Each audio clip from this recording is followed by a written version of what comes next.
Before I begin, if you're into real, raw stories about love, betrayal, and heartbreak, hit that subscribe button to join our community. And don't forget to share your thoughts in the comments. I really want to know how you would have handled this. It was just past 6 in the evening when my phone buzzed. I was folding laundry, the scent of freshly washed shirts filling the apartment, when I saw her text. "I'll be staying late at work tonight. Don't wait up." I stared at it for a long moment, like maybe the words would rearrange themselves into something ordinary, something harmless. But the calm certainty in her tone, the lack of any warmth, sent a chill through me. I typed a reply without thinking. "Okay, take care." And I hit send. Calm, measured. I wanted to believe it was just another late night, another excuse.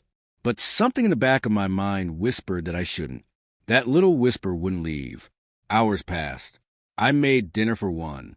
I drank coffee that had long gone cold. I tried to distract myself, flipping through old photos on my phone. Pictures of us laughing on our first trip to the lake, snapshots of dinners and birthdays.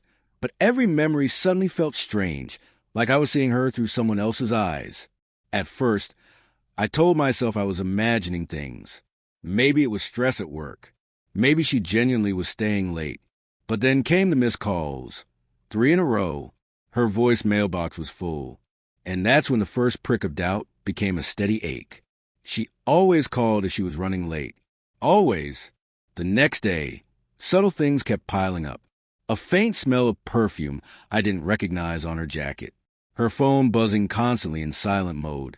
Screen always down. Little excuses that sounded rehearsed.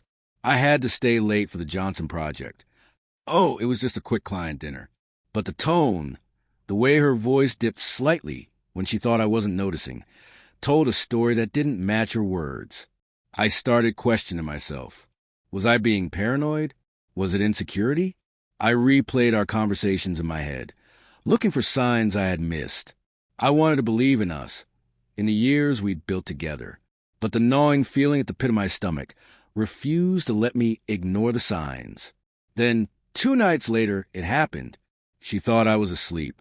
I was scrolling through my phone to check emails when I saw the notifications pop up. Messages from a name I didn't recognize. Flirty, intimate. Familiar enough that my heart sank instantly. The shock wasn't just that she was texting someone else.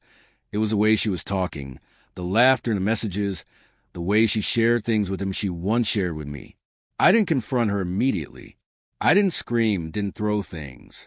I sat there, shaking, rereading the messages, feeling my world tilt sideways.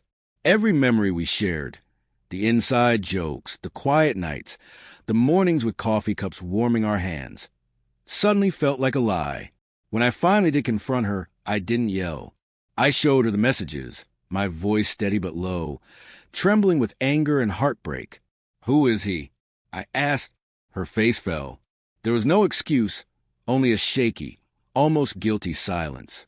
I didn't mean for it to happen," she admitted, voice cracking. "It just did." I felt a mix of emotions, rage, sorrow, disbelief, but more than anything, I felt clarity. Love doesn't exist in secrecy. Trust doesn't survive hidden conversations and stolen moments.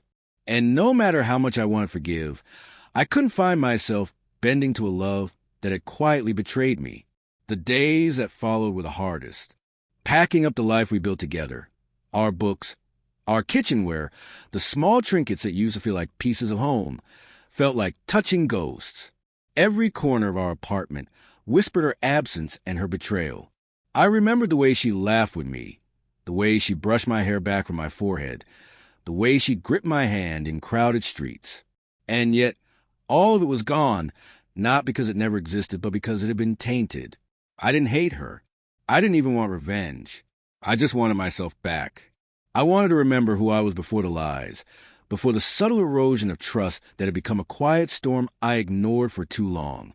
And in the process, I realized something vital. Self-respect doesn't need apology.